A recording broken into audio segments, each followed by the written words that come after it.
Ya, pues nanti terus. Siapa nama lu masukin di tempat subah macam tak nama papa lu memang asik. Lu banyak cakap lu tak kenal sini. Jadi gua kasih pijak demi jawatan, demi pengaruh kau bawa dalam bersukan. Ini bukan tempat yang serupa macam setan gua pijak. Lu punya muka baru lu kenal, nanti pun lu salah. Lu memang asih banyak mulut tak faham area.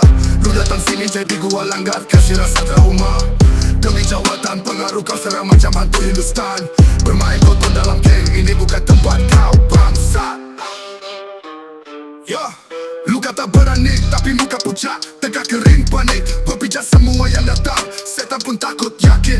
Sekarang baru tahu, baru kenal apa arti penyesalan. Sebab muka lu dalam berkenal, baru nak rasa celaka. Terpingat-pingat sini gua kasih cerita apa yang lu kerjakan. Biar semua ini jadi bekalan untuk tahun 2025.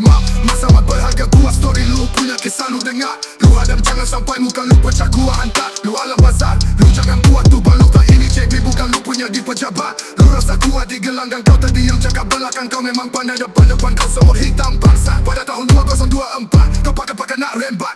Aku dari belakang, aku sedar engkau tak sempat. Kau kerja maki aku kata-kata kasar sampai aku naik meluat. Cerita ini bukan rekaan, memang terjadi depan mata. Guna pengaruh, guna kuasa, gulingkan pengurus yang ada. Buat 025, cakap banyak tak guna, tembak lagi lah tak kena sebab. Kencang gajah boleh pun terbang. Kau dijan kami semuanya sporty, tak mengira jadi semula.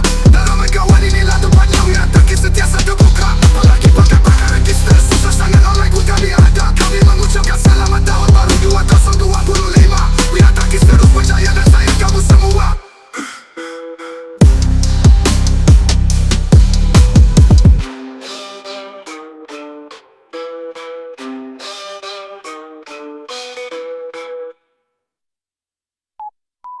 Lu kata barang ni, kalau nak terima lah. Kakak pelajar dapatkan. Asad.